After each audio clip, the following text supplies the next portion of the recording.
La parade était placée sous le signe de la discipline, la morale et l'éthique pour une défense au service de la nation. Le défilé militaire a mobilisé plus de 4000 militaires, gendarmes et policiers répartis en plusieurs carrés. Pendant plus d'une heure environ, les troupes relevant de la garnison militaire de Sibiti ainsi que celles venues de Brazzaville ont martelé le macadam du boulevard de Sibiti, nouvellement construit dans le cadre de l'urbanisation rapide de la Lékoumou et de l'organisation tournante de la fête de l'indépendance nationale. Tous les convives ou presque ont applaudi avec autant de ferveur. Le défilé pédestre a été marqué par le passage de plusieurs unités de l'armée, la gendarmerie, la police ainsi que les unités paramilitaires constituées par la douane congolaise et les agents des eaux et forêts.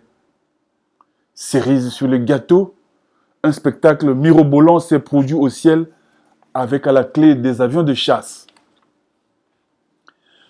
La partie motorisée du défilé militaire a été dominée par le passage des véhicules de patrouille, d'escorte, de transport du personnel anti-émeute et anti-incendie.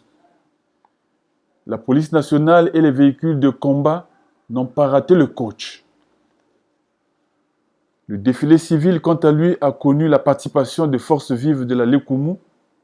Par ailleurs, les associations et partis politiques, les institutions républicaines et les autres entités et groupements populaires n'ont pas été en marge.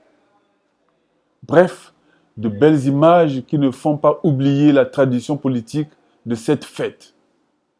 Au plan sportif, le 54e anniversaire de l'accession du Congo à l'indépendance a été marqué par la 11e édition du semi-marathon international et par la finale de la Coupe du Congo de football.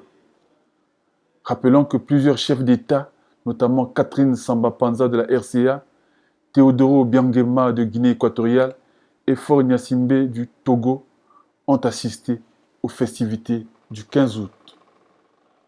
À Sibiti, c'était un défi d'un tout autre genre avec le maillage de la contrée en infrastructure de base.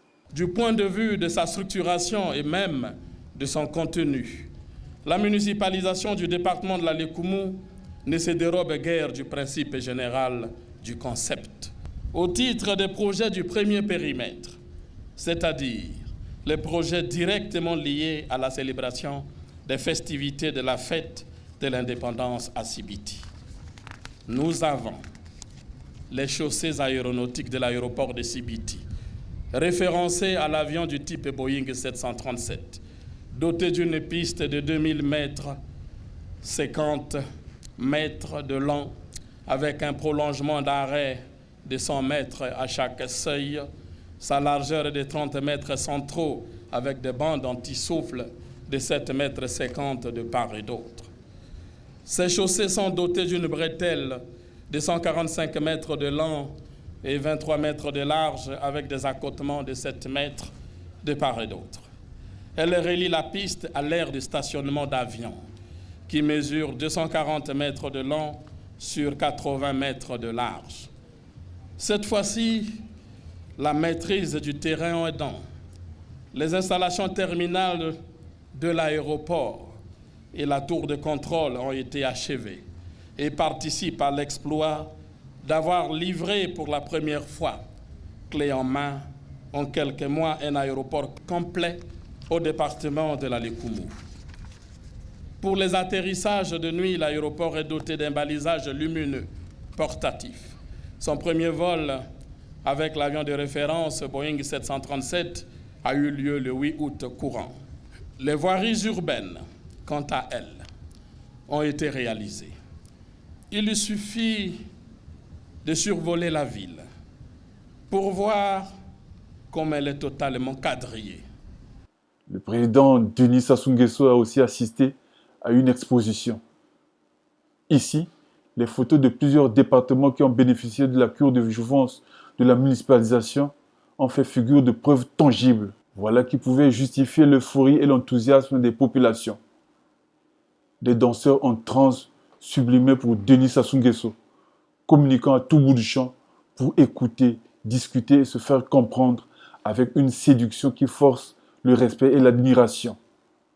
Voilà aussi qui pouvait justifier la baignade du couple présidentiel dans la foule exubérante avec ses vertus purificatrices, mais aussi ses rituels d'exorcisme partout où il est passé, à Sibiti.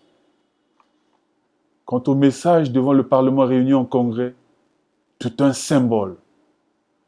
Denis Sassou Nguesso jette son dévolu sur un état de droit, un état qui assure la permanence de la nation et la nécessaire harmonie des institutions.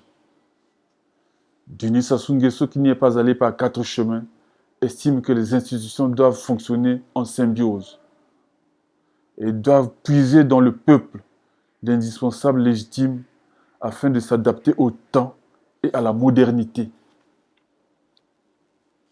Comme on le voit, le temps, c'est la matrice du pouvoir, la structure temporelle du pouvoir.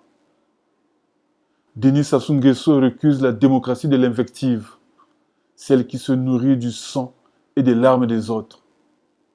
Pour le temps qui est devant nous, a-t-il dit en substance, nous devrons nous débarrasser des oripeaux du sang et des larmes afin de continuer dans la paix et la sécurité, en nous inspirant toujours du programme intitulé « Chemin d'avenir » qui détermine les moyens et les objectifs de la nation. Ici, le peuple qui est le seul juge est pris à témoin.